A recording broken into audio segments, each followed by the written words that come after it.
So, as I said yesterday, guys, we need to work a little bit more on tan graph. Last lesson, I got you to draw tan graph. It took a little bit longer than I was planning.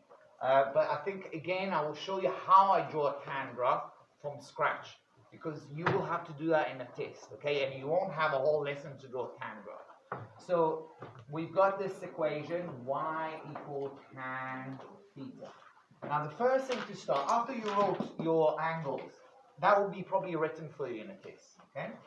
You need to remember the asymptotes, okay? Remember, I told you there are asymptotes at 90 and at 270, okay?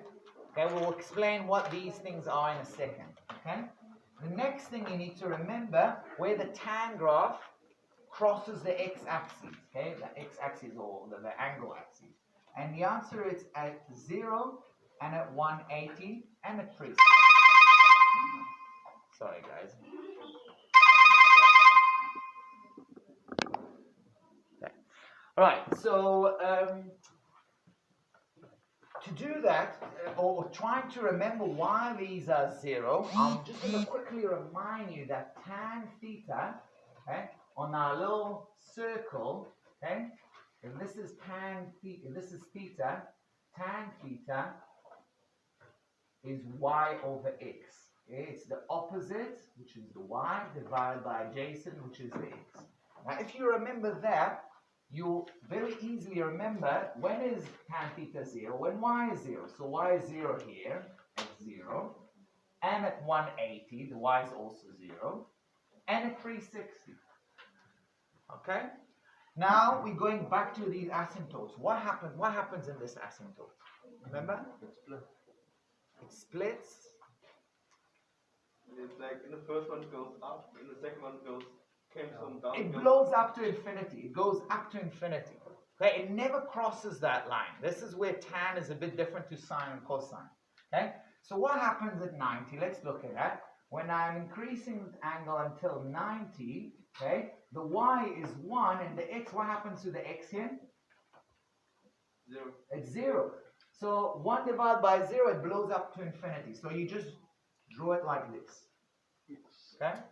If you go on the other side, it's just about remembering that it blows up to minus infinity.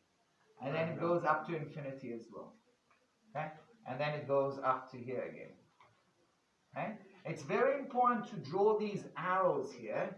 What do these arrows mean? It keeps on going, you're right, Lauren. It keeps on going. It never crosses this line. Okay? So that's how you draw a tan graph. It's definitely more difficult than sine and cosine. If you understood what I said about the y and x, it's better because it will be easier for you to remember. Otherwise, not everyone understands what I said now. No? Just try and remember that shape. Okay? So all that stuff we've done, what really this lesson is about is to try and figure out how do I, for example, draw y equal tan theta. Okay? Tan theta. And I'm just going to pause and ask you, what do you think? So, to understand exactly how this goes up, I've got actually good answers for you. I need to add one more thing. There are specific angles, okay, where the value of tan is 1. There's specific values where it's 1 and where it's minus 1.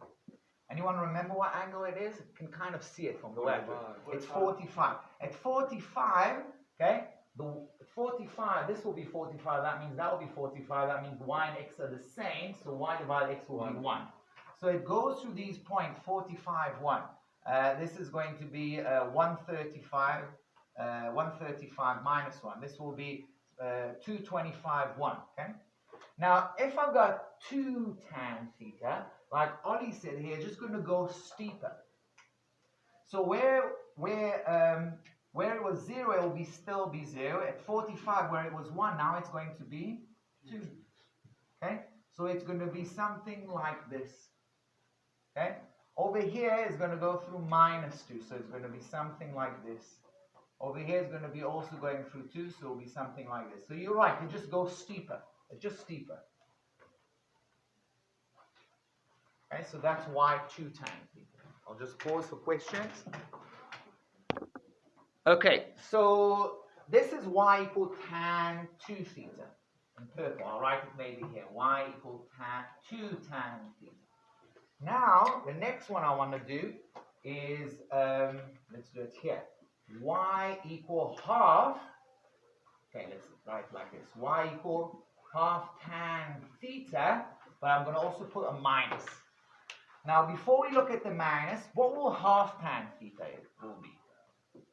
What will half, if it's just half tan theta, what would that do? Yeah. It's the opposite of the 2 tan, so it will be more. It will be less steep, yeah? Yes.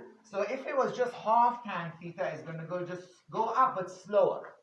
But now, because I put a minus, what will happen? You'll carry on? It will flip it. The minus always flip it.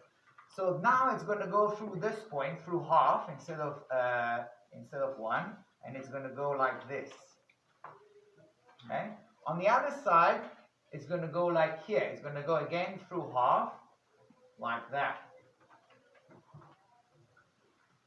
And you see how it's both flip and less steep. Okay? And then it's going to go through this half, so like this. And then it's going to go through that half, and there. Alright? So it's the same thing as sine here. It's just a different shape to begin with. It's a bit more difficult. The half means it's less steep. The minus means it's flipped. Is there a minus there? Yeah, there's a minus. Okay? So I'm going to pause here, get you to copy that down, and then we'll answer your question about the shifting. Okay? Okay, chaps. So to finish up this part, okay, we've done the stretch. Now we got to do the shift. Okay? And the shift is basically going to be something with tan plus or minus a number. So plus 1. What do I need to do to draw this graph? Move it on up. Everything moves 1 up. So the 0, let's already draw it. The 0 will become 1. This one, remember at 45 I had a 1, so that will become 2. I don't mind what the rest is. This is going to remain the same. The 0 here will become 1. The minus 1 will become 0. Okay. This will become 1. Okay, let's just draw it. Wait, one more. So this one will become 1, and then this will become here. So now I'm just drawing the same thing. Okay, where is the 0? There. So this is going to go like this. This is going to go like this.